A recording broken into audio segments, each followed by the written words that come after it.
पहाड़ी देशों में बारूदी बवंडर को भड़काने वालों की भी कमी नहीं। जब भी ईरान शांति की तरफ कदम बढ़ाता है, उसे पीछे धकेलने वाले सामने आ जाते हैं। ईरान की अमेरिका से न्यूक्लियर डील ही की मिसाल लें तो इसकी मुखालफत करने वाले कई देश थे। खुद को मुस्लिम वर्ल्ड का खलीफा साबित करने में जुटे ये देश भी जंगजीवी ही हैं। इनमें सबसे पहला नाम पाकिस्तान का है, फिर तुर्की का है, जो इस्लाम के नाम पर दुनिया को दो खेमों में बांट कर रखते हैं। फिलिस्तीन इजराइल विवाद हो या फिर ईरान सऊदी अरब फसाद, हर मसले में टांग अड़ाने वाले धूर्त राष्ट्रों की हकीकत टेली सीरीज के इस एपिसोड में देखिए। लश्कर, डमी फाइटर्स।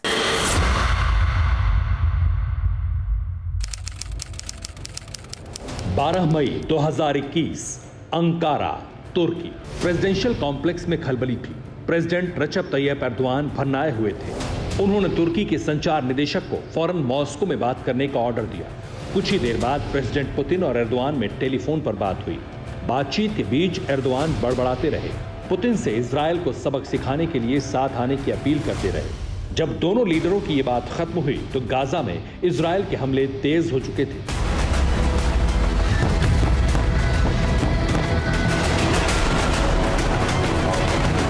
तुर्की के प्रेसिडेंट से अब रहा नहीं गया। एर्दोआन ने प्रेस रिलीज जारी करके प्रेसिडेंट पुतिन से हुई बात सार्वजनिक कर दी, जिसमें उन्होंने इजरायल पर अटैक का प्लान बनाया था।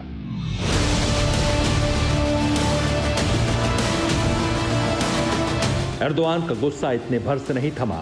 उसी दिन उन्होंने दर्जनों मुस्लिम मुल्क के टॉप लीडर से बात कर इजरायल पर ज्वाइंट अटैक का मंसूबा जाहिर कर दिया।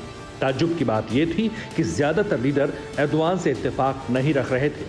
किसी ने उनके प्लान को सही नहीं माना, सिवाय एक देश के। यह देश था पाकिस्तान,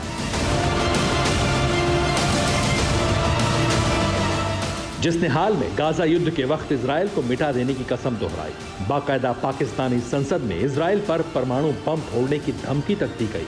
विदेश मंत्री, सेना के जनरल सब एक सुर में इजरायल पर टूट पड़ने का सही वक्त बता रहे थे। किसी ने शांति की अपील नहीं की। पाकिस्तान के एक लीडर ने तो ये तक कबूल कर लिया कि इजरायल में भाड़े के आतंकियों को ट्रेनिंग पाकिस्तान ही देता रहा है। जब कभी इजरायल के साथ लड़ाई होती है, जंग होती है, कई झड़पें होती हैं, तो सबसे ज्यादा मुअस्सर लड़ने वाले वो होते हैं जिन्होंने पाकिस्तान के अंदर मिलिट्री ट्रेनिंग दी होती है। और यहाँ पर उनकी मिलिट्री ट्रेनिंग होती रही है, अब भी हो रही है। टेरर एक्सपोर्टर पाकिस्तान, दहशतगर्दों को खाद पानी देने वाला तुर्की, क्या इनके रहते कभी खाड़ी के झगड़े खत्म हो सकते हैं?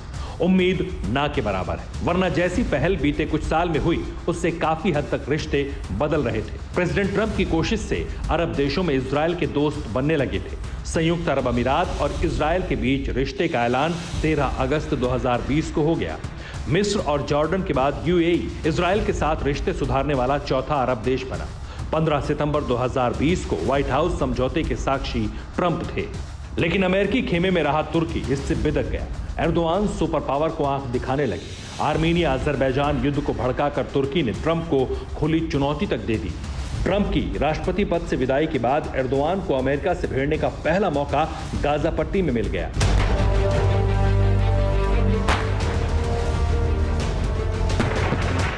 इजरायल को आतंकी देश बताकर तुर्की ने अमेरिका पर हमले शुरू कर दिए। तुर्की का साथ देने पाकिस्तान भी आ गया, लेकिन जो देश फिलिस्तीन के लिए मर मिटने की कस्में खाते हैं, आतंकी संगठन हमास को युद्ध के हथियार देते हैं, उन्होंने फिलिस्तीन के लिए आज तक किया क्या?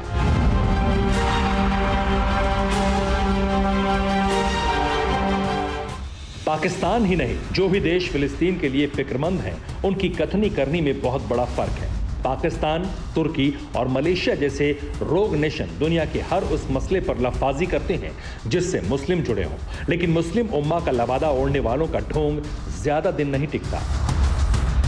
हथियारों के लिए, डॉलर के लिए ये सभी अमेरिका के आगे झोली फैलाते हैं। जहां मुनाफा दिखा वहां दुम हिलाते हैं। इंसानियत से अगर इनका वास्ता होता तो फिलिस्तीन की फकीरी कब की दूर हो चुकी होती।